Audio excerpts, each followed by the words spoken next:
Hey fam, what's good? What's good? I hope that you're well and keeping safe. Welcome back to another one. I hope you all had an amazing weekend. I hope you all are ready for this coming week as well. You know what? Looking at the Nasdaq. So, looking at our economic calendar, we can see that we are having a huge week ahead, right? And I do know that most people are most probably finding themselves looking out for Wednesday and Friday, right? As Wednesday, we have the GDP coming through at 230, as well as on Friday we basically have NFP coming through as it is the first week of a new month, right? Meaning the first week of a new month, that Friday, you know what, NFP is finding itself coming through. We have huge volatilities coming through when you know what, these fundamentals are finding themselves coming through, right?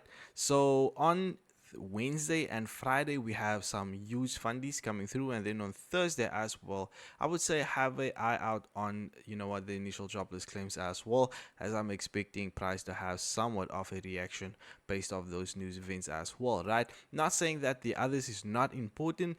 Please make sure you are finding yourself looking at your economic calendar, right? Just to make sure whenever you are finding yourself trading, whether this is, the New York Stock Exchange open at 3:30, right? Make sure, are you safe on Wednesday to find yourself trading at 3:30? Yes, you are, right? On Thursday, are you safe? Yes, you are, right? On Friday, are you safe? Yes, you are. So this whole week, we are quite safe when it comes down to the New York Stock Exchange open. So let's dive into the charts. All right, looking at the charts, right? So what I'm gonna find myself doing is I'm gonna remove the drawings, right? And then I'm gonna put it back on again, right?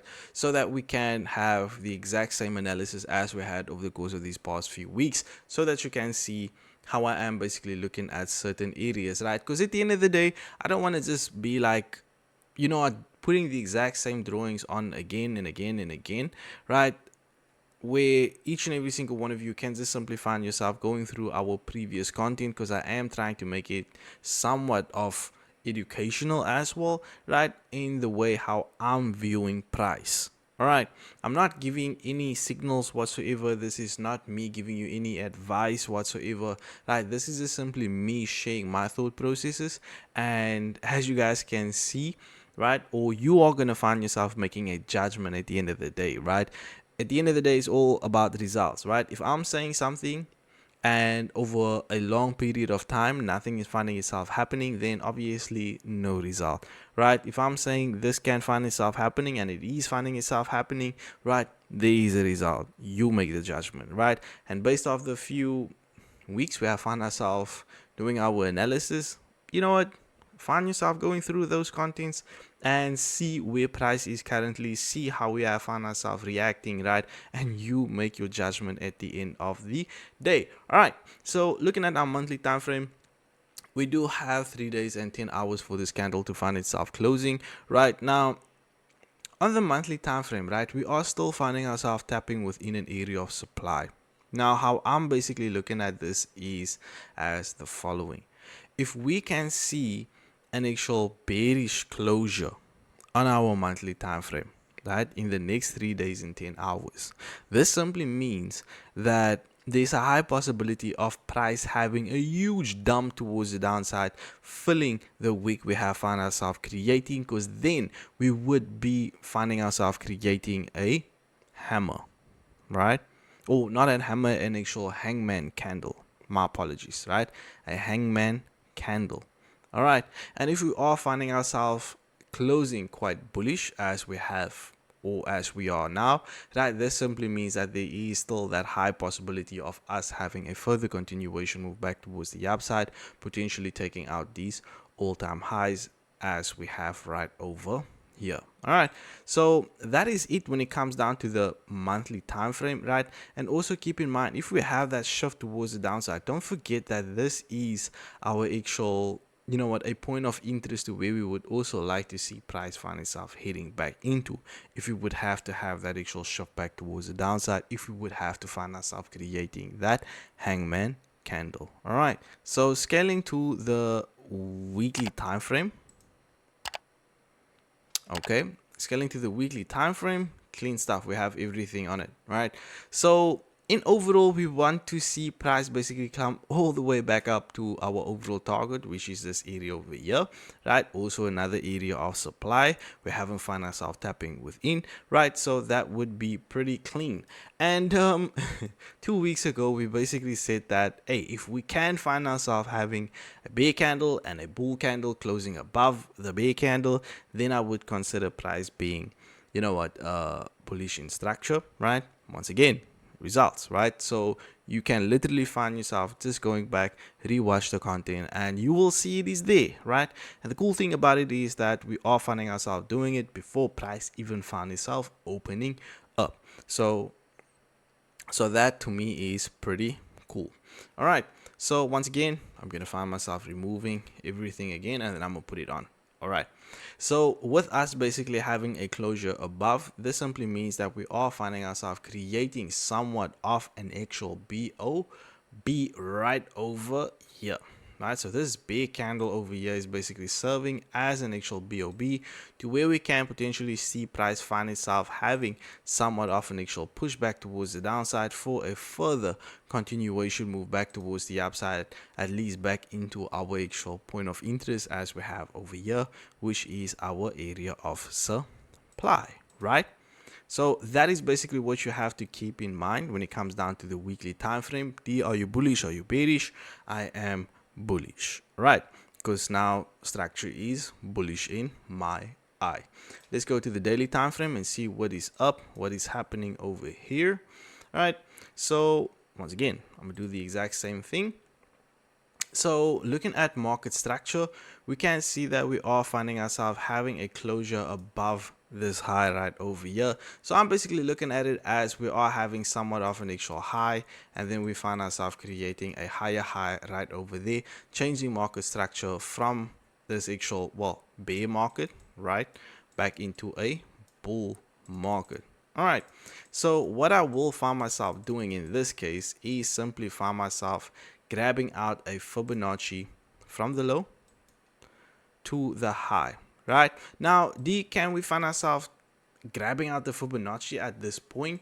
No, we cannot, right? Because we don't have an actual rejection candle. We don't have an actual bear candle telling us that we can find ourselves having the shift back towards the downside, right? So whenever we are finding ourselves having that rejection candle, we are just simply gonna adjust our actual Fibonacci from where the candle is finding itself rejecting from, right? So at this kind of moment, I'm just going to keep it as it is, right? Because the principle, the ideology itself will still remain the same. Okay, so as we can see, we are finding ourselves moving from this discounted area into a premium area, right? And what we want to see price do is simply come from a premium area all the way back down, back into a discounted area. And what is making this discounted area so significant? It will simply be the simple fact that we have created an actual gap right over here, and we haven't found ourselves closing this gap, right? And what do we know about gaps? When we find ourselves creating one, we need to find ourselves closing it as well, right? So let me just find myself marking this out. All right, looks like my trading view has its own time, but nonetheless though, we are finding ourselves having a gap, and we can see that this gap is not filled, right? And if you are still having troubling identifying that, it will be easier to find ourselves identifying it on our H4 time frame, right? So let me just get our initial analysis back as well, just like that, boom, and let's shift all the way back down to our H4 time frame.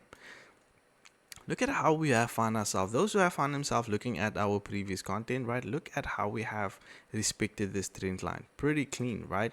Pretty clean. Okay, so let's grab out that Fibonacci once again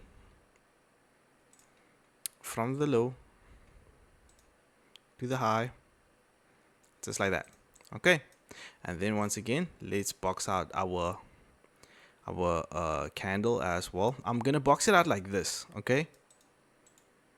And see, well, I'm gonna box it out like this. All right, simply because if we can see if we can see we are having that shift towards the downside, tapping within this box, right, this point of interest, then we simply know that we are taking out sell side liquidity. Not only are we taking out sell side liquidity, but you know what, then we are filling up the gap as well, right?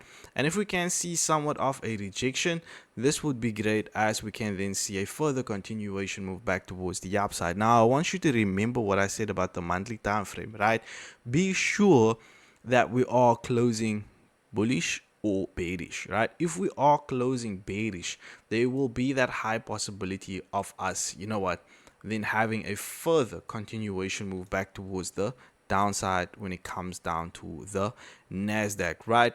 But then we only need to see somewhat of an actual proper change in market structure as well, right? So looking at our H4 time frame at this current moment, we can still see that we are within our point of interest, right?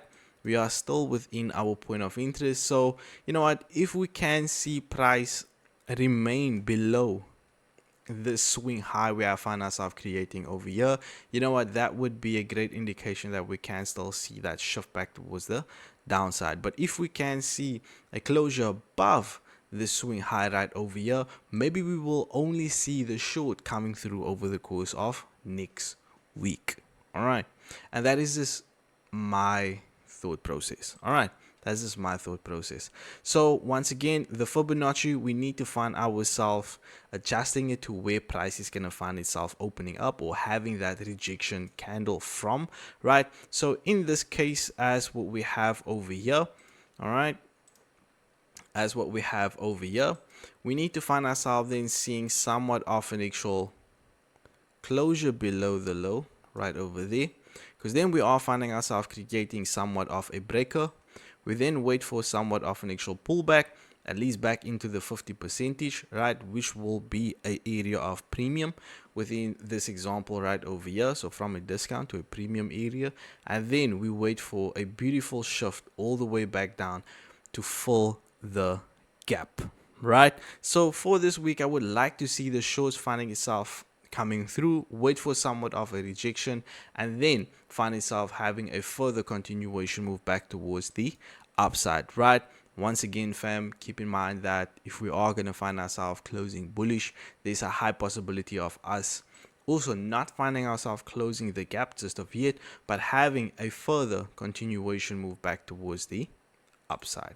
All right. But if we are going to find ourselves having that bearish closure, there's a high possibility of us coming all the way back down, back into the sell side liquidity coming through right over here. But in overall for this coming week, I am still bullish when it comes down to the Nasdaq. All right, I'm still bullish when it comes down to the Nasdaq, but I would love to see some shorts finding itself opening up as well, and then have a further continuation move back towards the upside, right? You can find yourself grabbing up the Fibonacci, well, a trend line as well. First touch, second touch, third touch. So can we see somewhat of an actual fourth touch, right, for a further continuation move back towards the upside? There's a high possibility, right? Or are we going to find ourselves seeing closure below, wait for a rejection, wait for a change in structure once again, and see if we can have that shift back towards the downside?